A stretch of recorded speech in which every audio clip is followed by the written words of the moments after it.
오늘 우리에게 주신 하나님의 말씀은 고린도전서 6장 12절에서 20절까지 말씀입니다.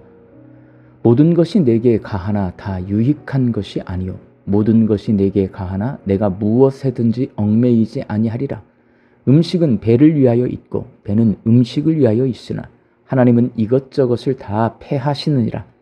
몸은 음란을 위하여 있지 않고 오직 주를 위하여 있으며 주는 몸을 위하여 계시느니라. 하나님이 주를 다시 살리셨고 또한 그의 권능으로 우리를 다시 살리시리라. 너희 몸이 그리스도의 지체인 줄을 알지 못하느냐? 내가 그리스도의 지체를 가지고 창녀의 지체를 만들겠느냐? 결코 그럴 수 없느니라. 창녀와 합하는 자는 그와 한 몸인 줄을 알지 못하느냐? 일렀으되 둘이 한 육체가 된다 하셨나니 주와 합하는 자는 한 영이니라. 음행을 피하라. 사람이 범하는 죄마다 몸 밖에 있거니와 음행하는 자는 자기 몸에 죄를 범하느니라. 너희 몸은 너희가 하나님께로부터 받은 바 너희 가운데 계신 성령의 전인 줄을 알지 못하느냐? 너희는 너희 자신의 것이 아니라 값으로 산 것이 되었으니 그런즉 너희 몸으로 하나님께 영광을 돌리라. 아멘. 고린도는 우상 숭배의 도시입니다. 특히 미의 여신인 아프로디테, 비너스를 섬기는 신전이 있었는데 이 신전에서 제사를 드리는 순서 가운데 하나가 창녀들과 잠을 자는 것이었습니다. 당시 사람들은 이런 행위를 죄라고 생각하거나 부끄럽게 생각하지 않았고 신에게 제사를 드리기 위해 당연히 행하는 일로 생각했습니다. 철학자 플라톤은 이 창기들을 고린도 소녀라고 불렀고 아테네의 시인인 아리스토파네스는 고린도 사람들의 타락한 모습을 고린도 사람처럼 행동한다라고 표현을 했습니다. 고린도 교회 성도들 가운데 이렇게 음란한 문화를 받아들인 사람들이 생겨났습니다. 그 사람들은 저지난 주일에 제가 설교했던 것처럼 철학적 인간 이해를 받아들여서 썩어 없어질 몸으로 지은 죄는 몸과 함께 사라진다고 생각해서 음란한 생활을 하면서도 아무 죄의식을 느끼지 못했습니다. 사도 바울은 그런 사람들을 향해 사람의 몸이 음란을 위하여 있지 않고 오직 주를 위하여 있다라고 말하면서 음행을 피하라고 말씀합니다. 본문 18절 말씀입니다.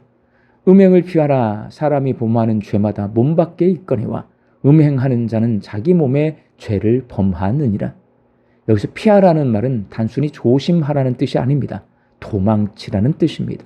죄와 타협하지 말고 죄를 가까이 하지 말고 죄의 자리를 떠나라는 것입니다.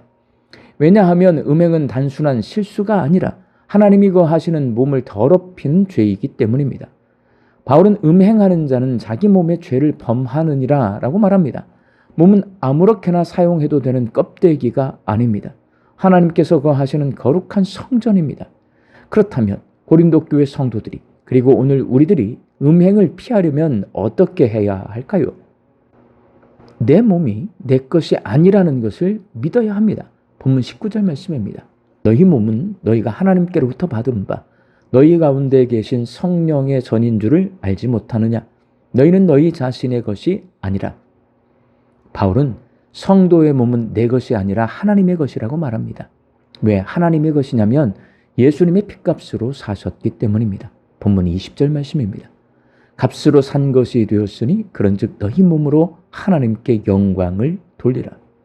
성도는 예수님이 죄인들을 대신해서 십자가에서 죽으심으로 죽을 내 몸이 살게 되었고 죄 아래에 있던 내 몸이 이제 예수님의 생명 아래에 있음을 믿는 사람입니다.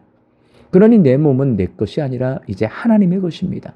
내가 주인이 아니라 하나님이 주인이십니다. 내 몸이 내 것이라고 생각하면 음란한 죄를 지어서 창녀와 같은 몸이 되고 맙니다. 내 몸이 하나님의 것임을 받아들이고 믿을 때 내 몸이 그리스도의 지체라는 것을 알게 되고 하나님이 거하시는 성전임을 알게 되고 내 몸의 주인이신 하나님을 위해 살 수 있게 됩니다. 경건한 삶을 살면서 하나님을 예배하고 부활하신 예수님을 증거하면서 하나님께 영광을 돌리게 됩니다. 그러나 세상은 끊임없이 말을 합니다. 내 몸은 내 것이다. 내 마음대로 살겠다. 내 마음 가는 대로 살겠다. 그러나 복음은 정반대로 말합니다. 내 몸은 하나님의 것이다. 하나님이 내 삶의 주인이시다. 나는 하나님께 영광을 돌리기 위해 살겠다. 신앙생활의 핵심은 주인이 바뀌는 것입니다. 예수님을 믿기 전에는 내가 내 삶의 주인이었습니다. 하지만 예수님을 믿는 그 순간부터 하나님이 내 삶의 주인이 되십니다. 그래서 성도는 몸을 함부로 사용하면 안 됩니다. 눈, 입, 손, 생각, 사람들과 맺는 관계까지도 하나님께 속한 것입니다. 특별히 바울은 우리의 몸을 성령의 전이라고 말합니다. 구약시대에는 하나님이 성전에 임재하셨습니다. 그러나 이제는 성령께서 우리 성도의 몸 안에 거하십니다. 그러므로 성도의 몸은 단순한 육체가 아니라 하나님의 임재가 머무는 거룩한 처소입니다. 만일 우리가 이 사실을 잊어버리면 몸을 욕망의 도구로 사용하게 됩니다. 하지만 내 몸이 하나님의 것이라는 사실을 믿으면 몸을 거룩하게 지키게 됩니다. 요셉이 보디발의 아내의 유혹을 거절했던 이유도 바로 그것입니다. 요셉은 내가 어찌 이 큰 악을 행하여 하나님께 죄를 지으리까 라고 말하며 유혹을 뿌리쳤습니다. 그는 사람을 의식한 것이 아니라 하나님을 의식했습니다.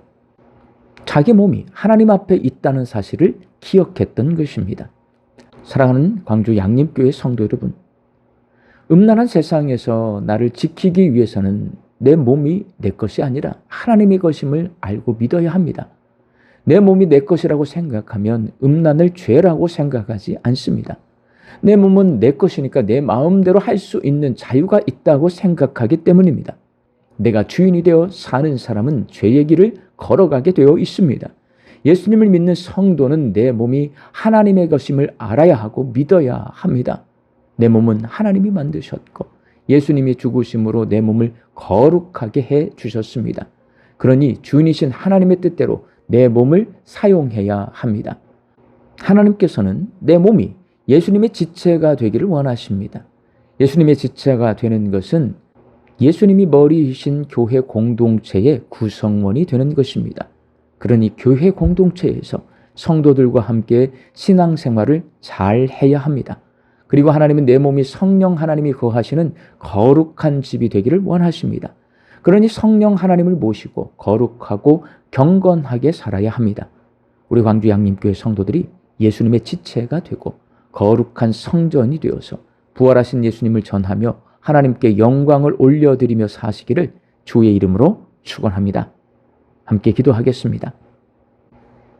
내 삶의 주인이 하나님이심을 믿고 내 몸이 하나님이 거하시는 거룩한 성전임을 기억하며 살게 하여 주옵소서. 내 삶의 주인이시고 내 몸의 주인이신 하나님께 영광을 올려드리기 위해 내 몸을 거룩하게 사용할 수 있게 하여 주옵소서. 말씀 듣고 세상을 향해 나아갑니다. 우리 양림의 성도들이 오늘 이 하루도 하나님 주시는 일용할 양식을 거두며 자족과 감사함으로 살게 하여 주옵소서. 흩어져 살고 있는 내 가족과 자녀들이 자신의 몸을 하나님이 거하시는 거룩한 성전으로 만들며 경건하게 살게 하여 주옵소서. 육신 연약하여서 낫기를 간구하는 한우들을 불쌍히 여겨주시어서 예수님의 능력으로 치유함을 얻게 하여 주시고 오랜 시간 침상에 누워 계시는 장기 환우들과 어르신들이 천국 소망 붙들고 오늘 이 하루를 살게 하여 주옵시며 애쓰고 힘써서 돌보는 가족들 위에 새 힘을 더하여 주옵소서. 예수님의 이름으로 기도하옵나이다. 아멘.